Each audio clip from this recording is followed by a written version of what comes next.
ওনার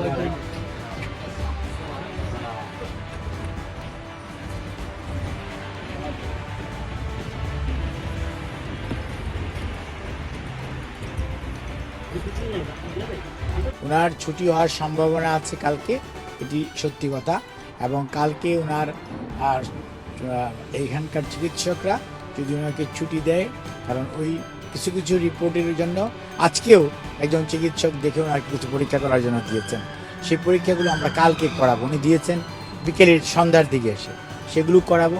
করে যদি সব ঠিক থাকে তাহলে হয়তো কালকে ওনার সন্ধ্যার দিকে ইভিনিংয়ে আওয়ারে ছুটি হওয়ার সম্ভাবনা আছে। উনি যদি বাসা যান তাহলে কতদিন মানে উনি সার্বক্ষণিকভাবে প্রফেসর প্যাট্রিক কেনেডি এবং জেনিফার ক্রস ওনাদের সার্বিক তত্ত্বাবধানে উনি চিকিৎসা অধীন থাকবেন, এবং মেডিকেল বোর্ড যেটি ওনার চিকিৎসকরা আছে ওনাদের তত্ত্বাবধানে থাকবেন। তবে এখানে মেইনলি প্রফেসর প্যাট্রিক কেনেডি এবং জেনিফার ক্রস ওনাদের অধীনেই উনি চিকিৎসাধীন থাকবেন, এবং এখানে যে ইউকের যে নিয়ম সেই নিয়ম মেনেই ওনার চিকিৎসা চলবে। ওনার কি এমন কোনো কিছু বলেছে কিনা যে বেগম যে কখন সুস্থ হয়ে দেশে ফিরে যেতে পারবেন, যেহেতু এখন বাসা যাচ্ছেন? আপনাকে আমি একটা জিনিস বলি, রোগ কখন ভালো হবে এটা তো আর ডাক্তার আগে বলে দিতে পারে না।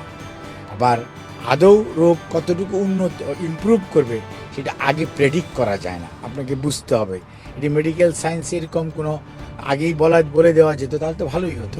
কিন্তু আমি তো আপনাকে বলেছি, কিছু তো আমি বলেছি যে আপনাদেরকে আমি বলেছি যে ইনশাআল্লাহ আপনার যদি এভাবে অব্যাহত রাখে, আমরা ওনার মানুষের দোয়া আল্লাহর অশেষ রহমতে আমরা ওনাকে দ্রুতই হয়তো দেশে ফেরত নিয়ে চলে যেতে পারি। আমরা সেটা ফেব্রুয়ারির প্রথম সপ্তাহ থেকে বলতে পারি। এটি নিয়ে আমি কোনো মন্তব্য করতে চাই না। উনি এখন সার্বিকভাবে অনেকটা আগের চেয়ে বেটার আছেন, কিন্তু ওনার যে কথাটি আমরা আগেও দেশে বলতাম যে ওনার যে ট্রান্সপ্ল্যান্ট করার বিষয়টা, লিভার এবং অন্যান্য যে জটিলতা আছে, ট্রান্সপ্ল্যান্ট করার বিষয়টার ব্যাপারে এখনও সিদ্ধান্তে আসা যায়নি।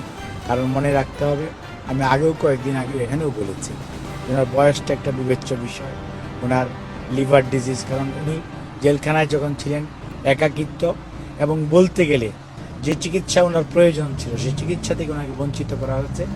আর দীর্ঘ সময় আটকিয়ে রাখার কারণে যে সময় ওনার বিদেশে নিয়ে আসলে হয়তো আরও দ্রুত সুস্থ হওয়ার সম্ভাবনা ছিল।